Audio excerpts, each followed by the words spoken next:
Malapit lang mga kapuso dahil bukod sa nakaambang pagtaas ng tinapay at langis, ang presyo ng gulay sa Mega Q-Mart tumaas na dahil daw sa bagyong Waning. May ulat si Haji Rieta. Haji?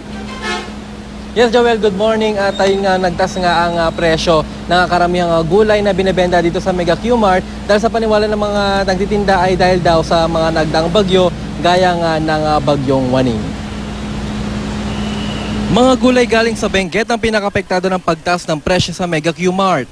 Lalo na raw ang mga gulay na madaling nasisira, gaya ng Chinese pechay, repolyo, bell pepper, broccoli at lettuce. Sa kanilang price list, nagtaas ng hanggang 30 pesos ang mga ito. Ang beans, repolyo, Chinese pechay na dati ay nasa 40 pesos, naglalaro na sa 60 hanggang 70 pesos ang kilo. Ang carrots at patatas na dati ay 50 kada kilo at sibuyas na 60 pesos ang kilo, ngayon nasa 70 pesos na. Pinakamalaki ang tinaas sa halaga ng bell pepper, cauliflower at broccoli na nasa 130 hanggang 160 ang kada kilo. Ang ibang gulay naman gaya ng talong, ampalaya, pechay, tagalog at pipino ay nasa 50 pesos hanggang 60 pesos ang kada kilo ngayon. Ang kamatis na madaling nasisira ay nasa 80 pesos na ang kilo ngayon. Ang kangkong na dati 5 piso kada tari ngayon 10 piso na.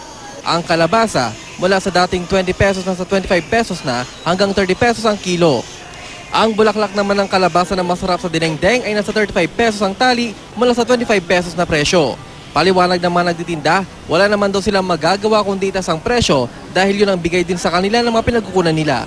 Kahit naman anong gulay na apektuhan kasi parehas naman nadadaanan ng bagyo yan. Depende lang kung kukunti lang ang harvest, doon ang tumataas. Nakakatawad naman itong mga ano natin. Kaya talaga, nakakatawad. Kung talaga yung talaga mababang kuha namin, biglang bababa din.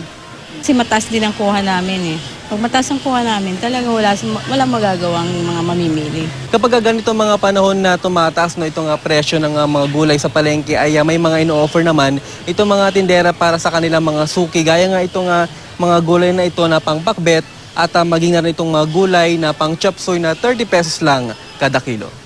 Si Juby Kapian na inabutan naming namamalengke, mas makakatipid kung ito ang bibilhin niya. Makakatipid ba kapag ito yung binibili mo natin? Opo. Bakit po ate? Kasi mas mahal talaga yung mga buo. Tapos kapag ito, Pag yan kasi, sa karete na, bawas trabaho. Joel, pakiusap nga nito mga nagtitinda ay sana intindihin sila itong mga mamimili dahil dito lang naman daw sila kumikita. Joel?